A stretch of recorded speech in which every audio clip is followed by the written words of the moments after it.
بسم اللہ الرحمن الرحیم۔ قربانی کے ایام قریب آ رہے ہیں۔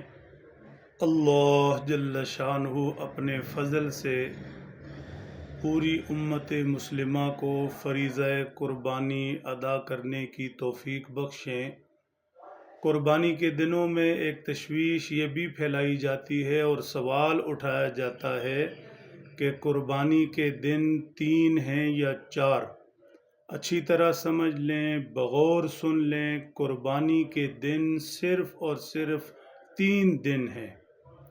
حضرت علی المرتضیٰ رضی اللہ تعالیٰ عنہ، حضرت عمر فاروق رضی اللہ تعالیٰ عنہ، حضرت عبداللہ ابن عباس رضی اللہ تعالیٰ عنہما، حضرت عبداللہ ابن عمر رضی اللہ تعالیٰ عنہما، حضرت انس بن مالک رضی اللہ تعالیٰ عنہ، ان سبھی حضرات نے روایت کیا ہے کہ قربانی کے دن 3 ہیں، ایک عید الاضحیٰ کا دن اور 2 بعد کے دن۔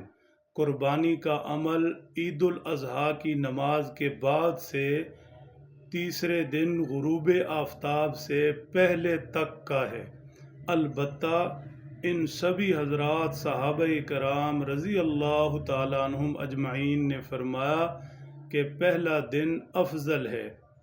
کنز العمال میں حدیث نمبر 12676 نقل کی گئی، حضرت علی رضی اللہ تعالیٰ عنہ کا پاک ارشاد نقل ہوا، فرماتے ہیں ایام النحر ثلاثۃ وافضلہن اولہن۔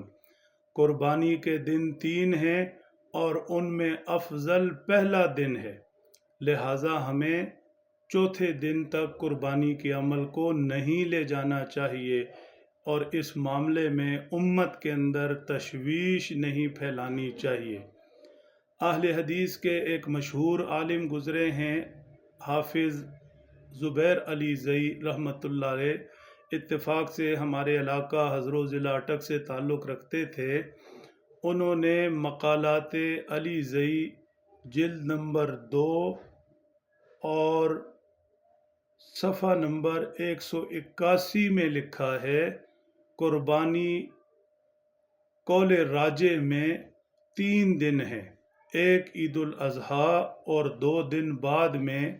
ہماری تحقیق میں راجح یہی ہے، لہٰذا امت کے اندر خواہ اور فضول کا اختلاف پیدا کرنا، انتشار پیدا کرنا، تشویش پھیلانا صحیح نہیں ہے۔ قربانی کے عمل کو 3 دن تک ہی محدود رکھا جائے۔ اللہ ہمیں اخلاص کے ساتھ، حسن نیت کے ساتھ قربانی کا فریضہ سر انجام دینے کی توفیق بخشے۔ اللہ اپنی جناب سے سبھی کے لیے اسباب پیدا فرمائے، پوری امت یہ سعادت حاصل کرے۔ اللہ سمجھ دیں، عمل کی توفیق بخشے۔